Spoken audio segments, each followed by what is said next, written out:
Là, Donald Trump lui a parlé. Cette fois, il n'a pas insulté Kamala Harris. Il a fait une annonce étonnante et ça concerne un autre milliardaire américain. Est-ce que vous donneriez un poste à Elon Musk au sein de votre cabinet ? Je le ferai, il est très intelligent. J'ai eu une super conversation avec lui l'autre jour, comme vous le savez, ça a duré 2h30. Peut-être qu'il écoute, mais c'est un mec très intelligent.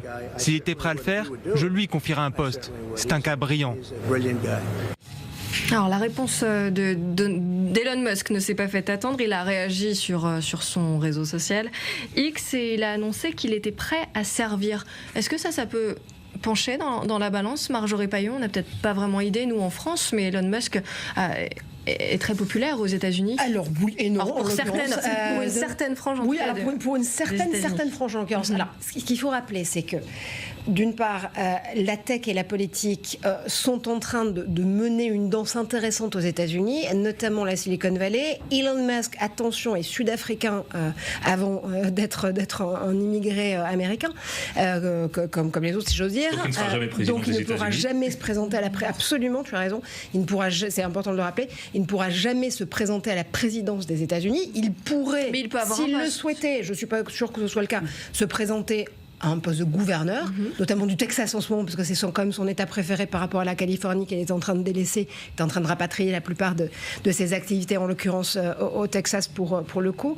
Mais il y a un jeu qui s'est enclenché entre Elon Musk et, si j'ose dire, l'ancienne PayPal Mafia. En fait, beaucoup de co-créateurs, de cofondateurs, c'est le cas d'Elon Musk, ou de cofinanciers de PayPal, c'est le cas d'Elon Musk et de Peter Thiel notamment, qui est un des grands investisseurs de la Silicon Valley, qu'il a d'ailleurs lui-même plus en Californie depuis longtemps, et qui se déclare d'une philosophie libertarienne, c'est-à-dire cette philosophie qui contribue à demander le moins d'État possible et le plus de liberté totale, avec le moins d'État fédéral. Encore une fois, quand on parle d'État aux États-Unis, on parle du poids de l'État fédéral et non pas du poids des États, des 50 États qui constituent cette fédération.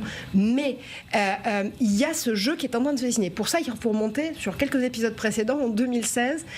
2016, au mois de décembre, quand Donald Trump est président élu, il convoque tous les patrons de la Silicon Valley à la Trump Tower à New York.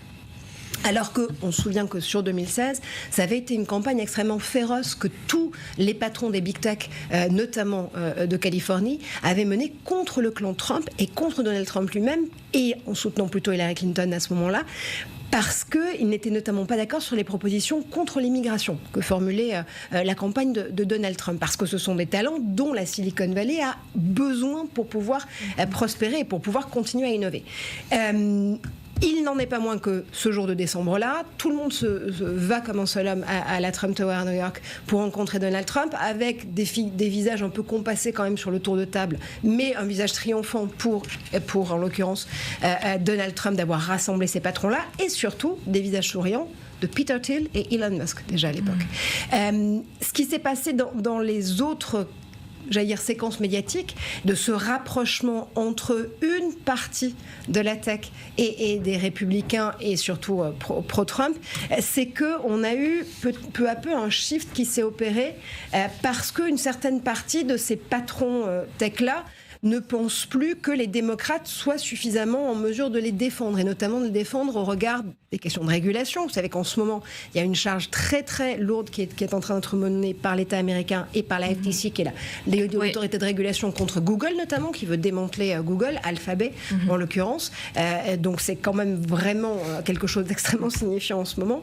Et on a de ce côté du ticket républicain, à la fois un Donald Trump qui est courtisé par les sphères crypto, en crypto-monnaie notamment, et son colistier J.D. Vance a été notamment propulsé au Sénat par une campagne éclair qui a été financée par Peter Thiel, tiens, le revoilà. Donc la question à se poser, c'est de savoir si en effet, Elon Musk. Oui, mais si en effet Elon Musk, Peter Thiel et toute cette bande-là n'attendent pas quand même un retour sur investissement de leur soutien déclaré très appuyé à Donald Trump et J.D. Vance, et les 2h30 de conversation à laquelle j'ai assisté lundi dernier sur X entre Elon Musk et Donald Trump étaient purement ubuesque. On avait l'impression de... Alors ça fait déjà plusieurs semaines qu'on voit, même plusieurs mois, ce rapprochement entre Elon Musk et Donald Trump. On avait même vu Grégory Phillips, cette vidéo qui avait été retouchée par l'intelligence artificielle et qui avait été publiée par Elon Musk. C'est pas vraiment étonnant ce qui se passe et que Donald Trump surfe sur cette amitié. Non, Musk a visiblement un agenda politique. Alors, il ne sera jamais président des États-Unis, ça c'est une certitude. Est-ce qu'il acceptera un poste dans l'administration de Trump ? On verra bien la réalité de cette proposition et ce qu'on veut. Si jamais Trump était élu, ce que Musk accepterait ou non. Dans sa réponse, il dit j'accepterai un poste au ministère de l'efficacité gouvernementale. Toute une promesse. Qu'est-ce que ça veut dire ? Voilà, qu'est-ce que ça veut dire ? Je ne sais pas. En revanche, il a un agenda politique et pour ça, il a une caisse de résonance importante. C'est X, Twitter, qu'il a racheté.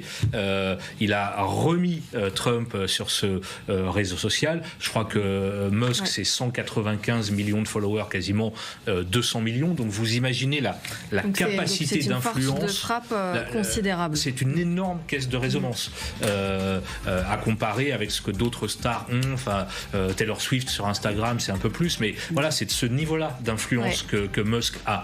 Donc il met ça au service de Trump, sans doute à des fins politiques et commerciales, et on verra si jamais Trump était réélu, quel rôle pourrait avoir Musk dans une nouvelle administration. Merci d'avoir été avec nous dans un instant.